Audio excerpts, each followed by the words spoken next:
Bonjour à tous. On va donc ouvrir cette 10e journée de la filière MARI, maladies rares immuno-hématologiques. Donc, comme vous le voyez, je suis accompagné de Caroline et de Serge pour la biologie et les patients. Tout d'abord, un grand merci d'être là. Je crois que c'est toujours avec beaucoup de plaisir qu'on se retrouve pour cette journée. Ça nous permet de faire un point, de voir un petit peu où on en est, de voir où on va, de voir d'où on vient. C'est important. Je crois qu'on a des enjeux importants à venir. On a une situation globale un peu perturbée en ce moment, comme vous le savez, mais j'ose espérer que nous pourrons garder le cap. En tout cas, garder le cap pour nos patients et nos hôpitaux. En pratique, je crois que pour ce qui nous concerne, on a montré qu'on était extrêmement soudés. Je crois qu'on peut se féliciter de la dernière labellisation où on a pu non seulement valider et continuer à travailler à 12 centres de référence, mais aussi augmenter nos nombres de sites constitutifs. On aura la chance tout à l'heure d'écouter justement à ce sujet Vincent Vauchel, qui nous fait le plaisir d'être avec nous ce matin. Comme vous le savez, Vincent s'occupe à la DGOS du plan maladies rares et il nous fait toujours le plaisir de venir à nos journées et se rend disponible. Donc je sais que souvent en copil, on a quelques questions, échanges, interrogations, demande de précision sur l'orientation du plan, et je crois que c'est le moment justement de pouvoir échanger et de prendre ce temps de répondre, de poser les questions, et Vincent y répondra. Ensuite, vous savez qu'on a évidemment des soutiens multiples aux plus jeunes notamment, avec des projets notamment de recherche et des projets aussi associatifs, et c'est ce qui nous fera la matinée. Et puis ensuite, on aura des questions transversales qui nous seront adressées cet après-midi par un certain nombre de nos acteurs. Donc, en fait, surtout, l'objet de l'introduction, c'est de remercier. Vous savez qu'on a une équipe qui est extrêmement dynamique. Donc, Amélie et Alexandre et Audrey ont pour vous organisé cette journée et tout le reste. Donc, je tiens vraiment à les remercier parce que c'est quand même pour nous et pour Marc, qui est président du conseil scientifique de MARI, un confort absolu d'avoir des professionnels à nos côtés de cette qualité. Et puis, évidemment, vous remercier encore une fois, ainsi que les personnes qui nous soutiennent, notamment nos sponsors, qui nous permettent notamment de faire les bourses recherche, puisque vous savez que ces bourses recherche ne peuvent pas être faites avec de l'argent public. Donc, c'est l'argent associatif qui permet de soutenir les plus jeunes. Voilà, donc pour moi, je ne vais pas en dire beaucoup plus. Simplement, peut-être aussi préciser les enjeux que nous avons dans les années qui viennent. Vous savez que les filières vont être relabellisées, que l'appel d'offres va être lancé à la fin de l'année, qu'on a un certain nombre d'enjeux stratégiques vis-à-vis de cette labellisation, avec notamment des sujets qu'il va nous falloir aborder, qu'on a peut-être laissé un peu de côté ces dernières années. On avait hier soir une réunion associative avec la DGOS et nos associations de patients, et on sait qu'on a certains sujets qu'il nous faut aborder à bras-le-corps. Tout ce qui est biologie moléculaire, ça, on a la chance d'avoir Caroline à nos côtés, et je crois qu'on a vraiment avancé avec le PFMG et que maintenant on s'en est emparé. Mais on a d'autres enjeux stratégiques, notamment des choses qui peuvent paraître un petit peu futiles, mais comme la cybersécurité, d'être bien sûr que nos patients ne soient pas dépourvus de documents médicaux si nos hôpitaux, et notamment à la PHP, pour un certain nombre d'entre nous, étaient attaqués. Et donc tous ces enjeux-là, et aussi d'accès évidemment aux médicaments sur le territoire, du prix du médicament, enfin bon, on a quand même un certain nombre de choses dans les maladies rares qu'il nous faut, encore une fois, prendre à bras-le-corps et qui sont des enjeux du futur. Donc voilà pour moi. Donc encore une fois, un grand merci. C'est toujours très très agréable ces journées d'échange. En plus, on a une belle journée dans un bel endroit. Donc profitons-en. Voilà, merci. Et puis j'espère que vous allez pouvoir profiter de cette journée. Caroline, je te laisse la main. Ok. Bonjour à tous. Donc, je suis Caroline Kengisser, je suis représentante des laboratoires. Et puis, je vais aussi faire des remerciements à toute la filière et en particulier à Régis de laisser au laboratoire la parole. Ça peut vous sembler évident, mais il y a beaucoup de filières nationales et ce qu'on se rend compte dans des réunions interfilières, c'est que la parole n'est pas toujours donnée au laboratoire. Alors, je leur remercie aujourd'hui, ainsi qu'à Amélie.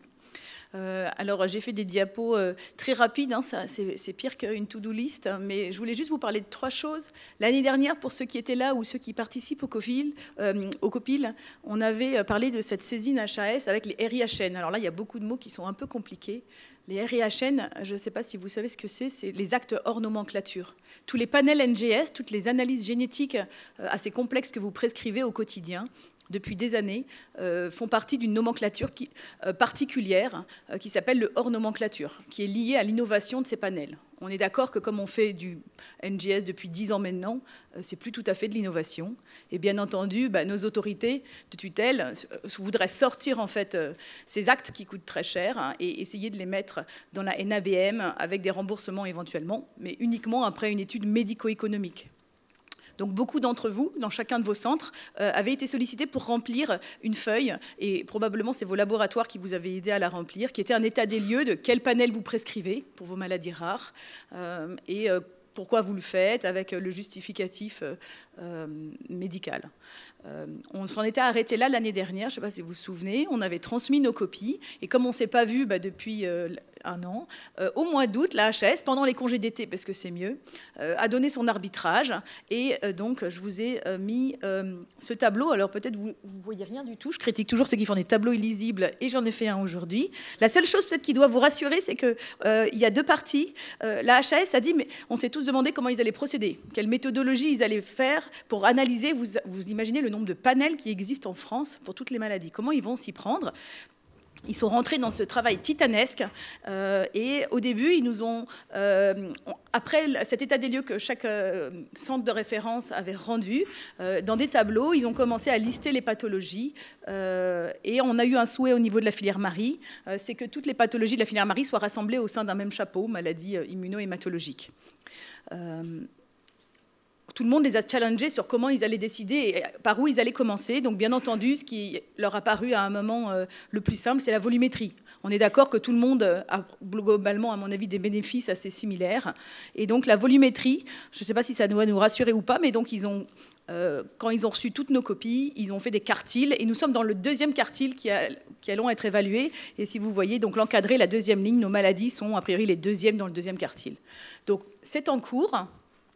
Il y a une lettre interfilière qui avait été co-signée par la filière Marie, qui avait fait remonter à la HAS nos inquiétudes. Les inquiétudes, ça va tomber dans le champ peut-être des remboursements ou pas. Qu'est-ce qui va se passer? Cette analyse, en plus, et cet état des lieux est malheureusement un peu limité. Nos collègues de la HAS ont souhaité seulement étudier la validité des panels, mais on a des collègues qui font des whole exome sequencing ou des whole genome sequencing, on en fait même maintenant dans le cadre du soin, et n'ont pas voulu rattacher cette étude à l'étude des panels, ce qui n'a pas beaucoup de sens en fait. Donc voilà, il y a beaucoup en fait d'incompréhension de la part de nous tous, de qu'est-ce qu'ils vont en faire, comment ça va être géré, comment les apparentés aussi vont se greffer dans ce système. Donc beaucoup. La HAS n'a pas répondu à ce courrier, pour vous faire quelque chose de court. Mais au final, quand même, on ne va pas être évalué tout de suite. On va voir un peu comment les collègues se font manger. Et voilà. Mais c'est en cours. Et je voulais quand même vous tenir au courant, parce que ça avait fait couler beaucoup d'encre et beaucoup d'emails entre nous tous. Un deuxième sujet qui nous a occupés en ce début d'année, maintenant, c'est Périgénomède. Je ne sais pas si vous avez entendu parler de ce terme. Vous avez compris qu'en fait, maintenant, on a une accessibilité de plus en plus simple aux exomes, au séquençage d'exomes. Ça veut dire qu'on séquence tout le patrimoine génétique, la séquence codante des gènes, ou même les génomes, on séquence tout le patrimoine. Le fait de maintenant avoir ces techniques à notre disposition font réfléchir au niveau mondial toutes les équipes sur est-ce qu'il faut qu'on séquence, par exemple dans le cadre du dépistage néonatal, tous les nouveau-nés. Ça peut paraître, et je vois la tête de certains, mince, comment on va faire ça? Et est-ce que c'est peut-être même pas trop? En tout cas, il y a 10 études à l'international qui ont déjà fait ça, avec différentes méthodologies. Et donc en France, nos collègues de Dijon, qui sont très dynamiques, qui ont décidé de porter ce projet sur une phase pilote qui va comporter 2500 bébés. Et ce qui peut être assez appréciable, c'est qu'ils ont décidé de s'appuyer sur le réseau national français, qui est réputé pour être très expert pour chaque centre qui connaît assez bien ces pathologies, pour essayer de travailler cette liste de gènes, parce que bien entendu, tous les gènes ne vont pas être analysés par les cliniciens. Et donc, on en arrive à cette liste de gènes qui est un peu mythique et qui fait circuler, elle aussi, à nouveau, beaucoup d'encre.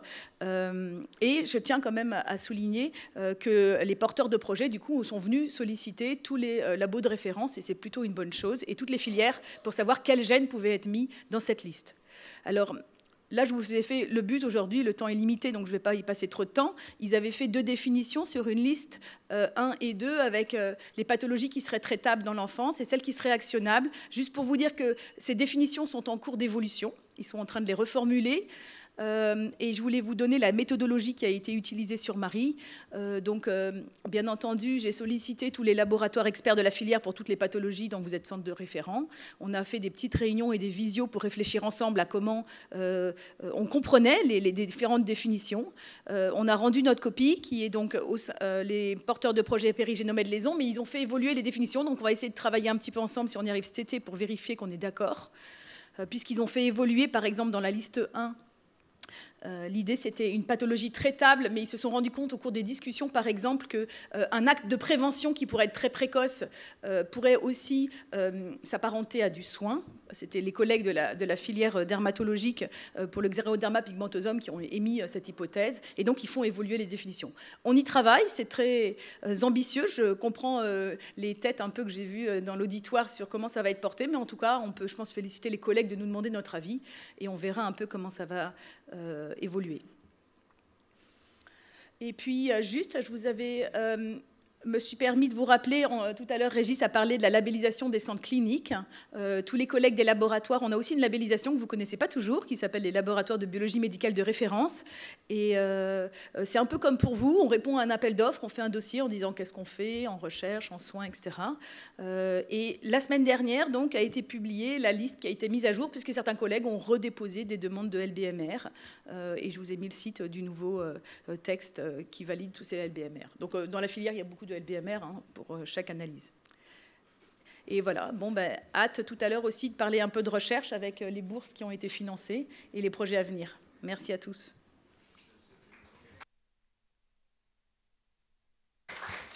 Merci beaucoup, Caroline. Je laisse la parole à Michel Raguet pour les associations de patients. Ok, bonjour à tous et merci encore à la filière Marie d'inviter les patients. J'ai toujours un peu l'impression d'être un intrus parmi ce panel de médecins, mais bon, c'est comme ça. Donc aujourd'hui, je voulais juste parler un peu de l'évolution des associations sur les dernières années, parce que les choses bougent pas mal. Globalement, il y a deux configurations dans lesquelles les patients s'orientent vers l'association. La configuration principale, c'est quand le diagnostic tombe. Alors c'est un petit peu comme un coup de massue pour un patient, notamment pour des maladies qui deviennent très invalidantes.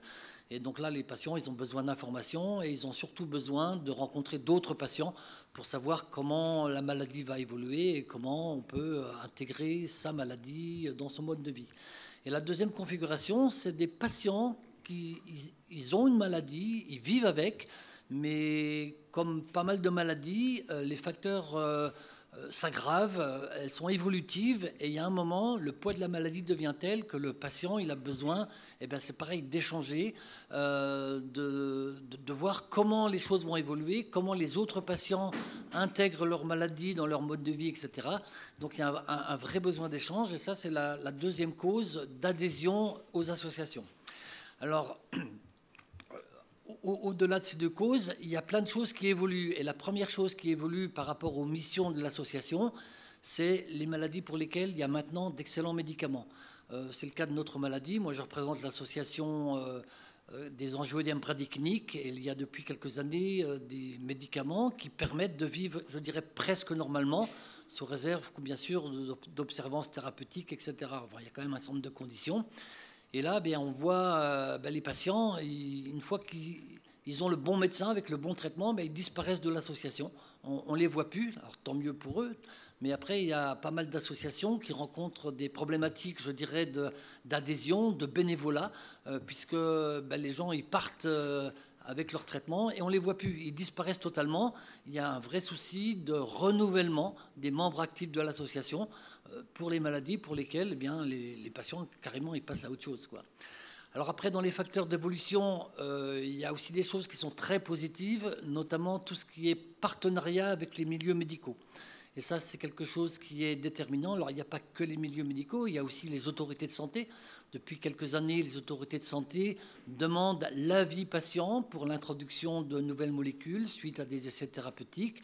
L'autorité de santé veut savoir s'il y a des besoins non satisfaits, veut savoir quel est l'avis patient par rapport à tel médicament, etc.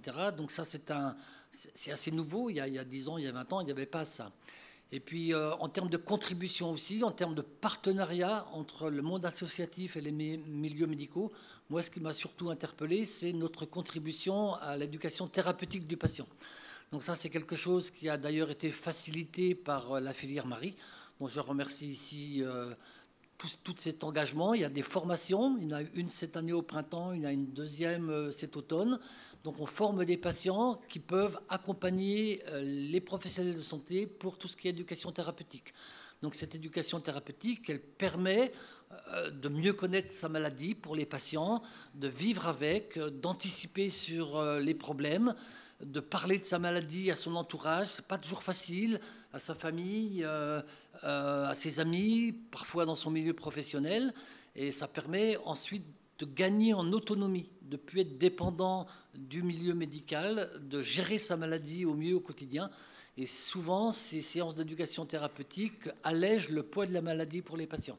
Donc ça, c'est un facteur d'évolution qui est très positif. Et pour moi, l'ETP, ça fait vraiment partie du parcours de soins du patient. C'est vraiment un contributeur essentiel, au-delà des traitements qui peuvent bien sûr aider à vivre. Après, dans les facteurs d'évolution, il y a bien sûr tout ce qui est réseaux sociaux. Alors là, on pourrait en dire beaucoup. Et se véhiculent des fois des choses qui n'ont pas forcément toute la rigueur scientifique souhaitée. Néanmoins, ces réseaux sociaux permettent souvent aux patients d'échanger entre eux, de se donner des trucs et astuces, de faire des partages d'expériences et aussi d'éviter certains écueils. Donc ces réseaux sociaux, c'est quelque chose qui est très libre, très indépendant. Donc ça passe pas forcément par le centre de l'association, mais les patients, une fois qu'ils se sont rencontrés, ils maintiennent des liens. Les maladies rares sont en général très variables, plus ou moins invalidantes. Et donc les patients se trouvent un petit peu 2 à 2 ou 3 à 3, 4 à 4, avec des niveaux de symptômes un peu comparables et s'ajustent mutuellement par rapport à l'expérience des uns et des autres. Et ça, c'est quelque chose qui passe en général au travers des réseaux sociaux. Ce qui est caractéristique aussi dans l'évolution des associations, c'est, je dirais, l'européanisation. C'est-à-dire qu'il y a de plus en plus d'associations qui contactent les autres associations des pays européens. Et il y a maintenant aussi des associations qui sont des parties prenantes dans des groupes de travail, que ce soit au niveau de l'Agence de médecine européenne, que ce soit au niveau, comme pour les chercheurs, des réseaux européens, les ERN. Et ces associations, alors il y en a qui sont en cours de constitution, il y en a qui sont déjà constituées, qui fonctionnent depuis plusieurs années. Et il y a aussi maintenant des associations qui se développent au niveau international. C'est le cas pour la maladie que je représente, qui sont donc les angioédèmes bradykiniques, où là, cette association internationale, elle existe depuis de nombreuses années. Et une de ces missions de cette association internationale, c'est d'essayer de faciliter l'accès au traitement dans les pays où il n'y a pas du tout de traitement.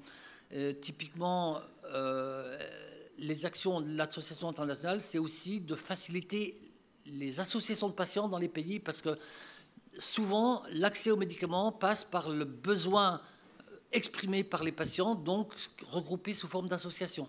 Donc l'HAI, cette association internationale, typiquement, quand elle a été créée, il y avait une petite vingtaine de membres, et maintenant, il y a au moins une centaine de pays qui adhèrent, donc une centaine d'associations qui représentent cette maladie.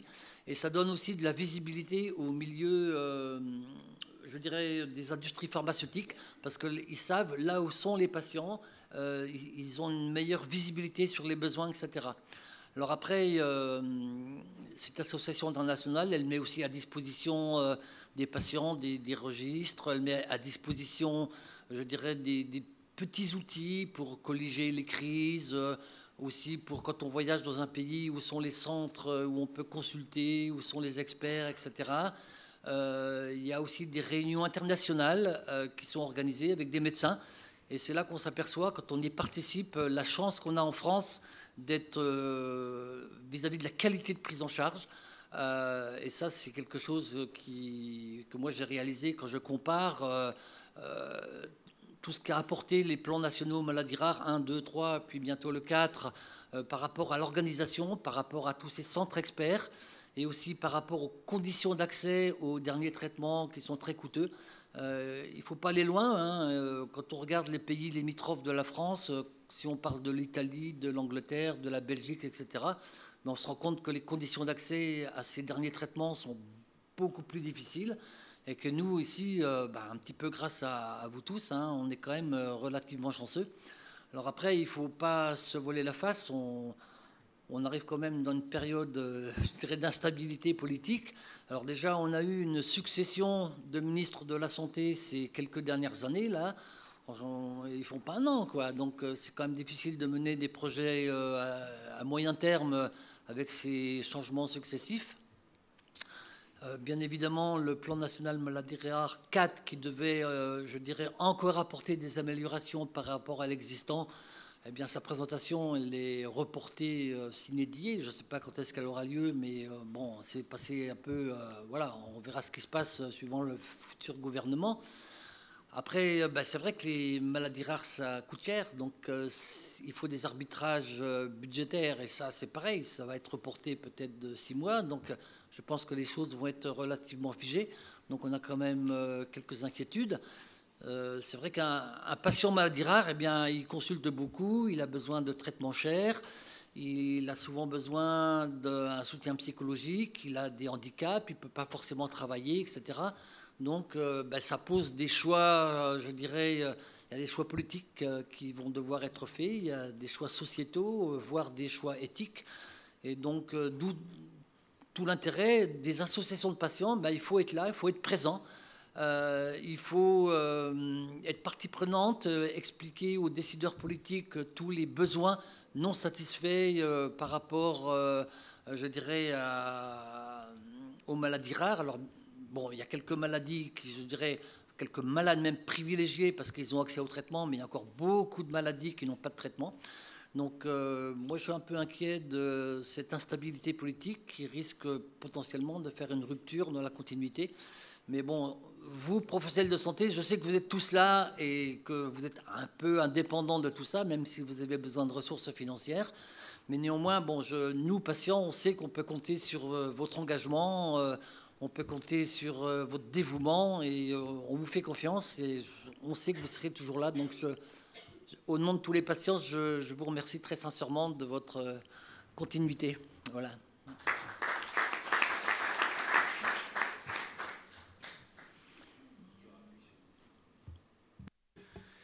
Merci beaucoup.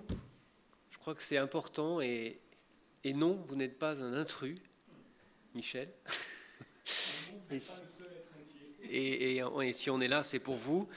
Est-ce qu'il y a des questions, des commentaires, des suggestions, des marques ?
Alors, oui, non, mais moi, la difficulté que j'entrevois, en fait, c'est que dans les maladies rares, il y en a beaucoup, et il y a beaucoup, surtout beaucoup de maladies très, très rares. Donc, évoquer des symptômes, etc., ça ne parle pas aux gens. C'est trop, trop particulier. Par contre, il faut compter sur la solidarité entre les associations, la solidarité du monde associatif, et ça se fait quand même au niveau de Alliance Maladies Rares, qui organise des journées régulièrement. Il y a la marche des maladies rares, il y a le Téléthon, il y a la journée maladies rares fin février. Il y a des choses qui sont organisées de manière collective. Alors bien évidemment, on peut faire plus.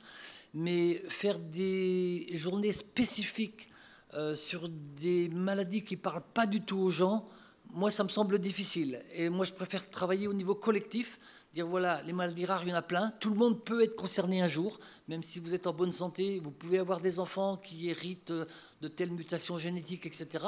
Tout le monde doit être concerné parce que voilà, les choses sont comme ça. Et là, c'est plus dans l'idée destinée aux patients et à leurs proches, hein. Pas d'information grand public. ah, d'accord, ok. Destinée aux patients et à leurs proches pour déjà faire des topos, mais qui ne soient pas des topos trop formels, avec des termes Alors, qui sont souvent difficiles à comprendre. Et également d'échanger, parce qu'une consultation, même quand on est expert d'une maladie rare, si on voit 10 patients qui ont 10 maladies différentes dans la matinée, le patient sait très bien qu'il va s'auto-censurer, il ne va pas oser poser telle ou telle question sur la qualité de vie, machin, alors que là, on peut vraiment échanger voilà. En faisant venir aussi des IPA, des gens qui sont impliqués. Ce qui se passe concrètement, dans la plupart des associations, il y a des journées médicales où il y a bien sûr les patients et les médecins des centres de référence. Et là, c'est des occasions uniques d'échanger, et également pendant les séances d'éducation thérapeutique où la parole est libérée. On n'est plus dans le cadre d'une consultation, on aborde plein de sujets qu'on n'a jamais abordés en consultation. Et donc c'est très enrichissant pour le patient parce qu'il perçoit des choses médicales par rapport à ce qu'expriment les autres patients et les médecins. Mais c'est aussi enrichissant pour les médecins qui perçoivent au travers de tous ces échanges la maladie dans toutes ses dimensions, comment Exactement. Le patient intègre sa maladie. Donc ça, c'est déjà des choses qui, à l'intérieur des associations, existent. La plupart des associations font des journées médicales, on réunit les patients avec quelques médecins experts, mais c'est dédié, je dirais, maladie par maladie. Et ça, c'est le moteur de l'association. Ces échanges, ces partages d'informations, ces partages d'expériences, les patients se retrouvent lors de ces journées, se connaissent et gardent des liens potentiels, comme je le disais tout à l'heure.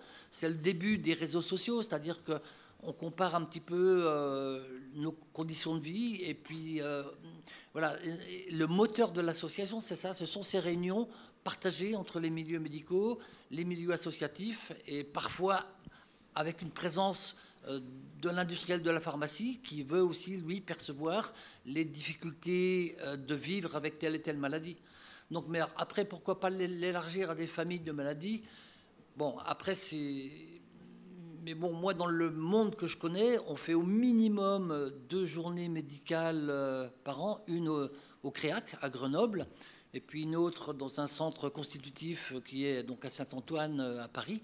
Et les patients sont très friands, très participatifs. Et, oui, c'est pour ça. Je pense que vous avez de la chance d'être dans un centre rattaché à un centre de référence qui fait déjà ça. En fait, la plupart des centres de référence, enfin, dont celui auquel j'appartiens, n'ont jamais organisé stricto sensu une journée d'enfants. C'est pas qu'on n'y a pas pensé, mais pour l'instant, on n'a jamais fait d'organiser une journée vraiment dirigée et dédiée aux patients. Mais pas aux autres médecins. Il faut que ce soit pris en charge, parce que vous êtes déjà très occupé, surbookés. Il faut que ce soit pris en charge en termes d'organisation, de communication, par l'association. C'est vraiment le rôle de l'association de construire ces journées.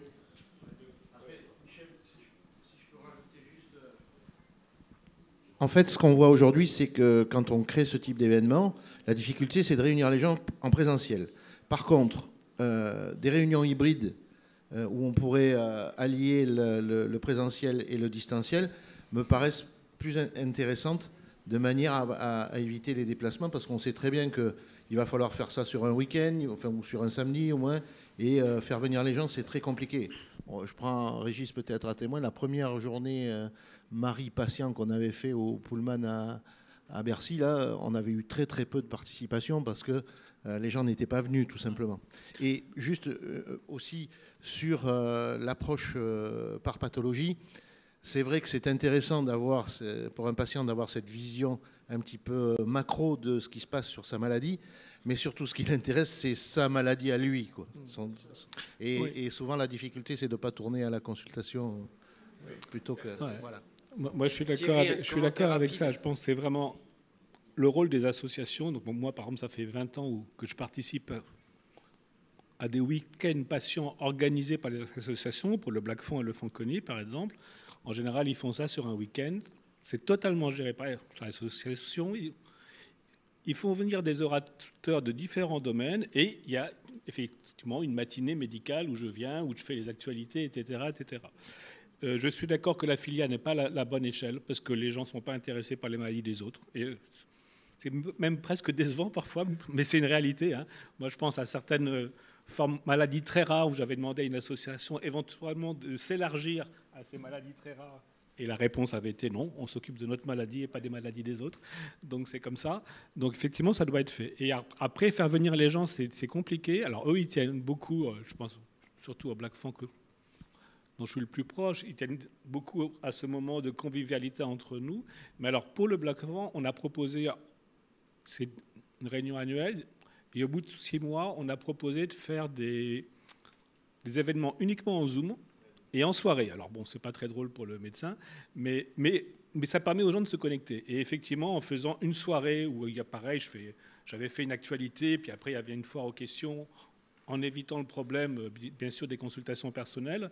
Et là, il y avait des gens qui n'étaient jamais venus au week-end de l'association et qui se sont connectés parce que c'était un jeudi soir, une soirée en semaine, ils peuvent se libérer, et voilà.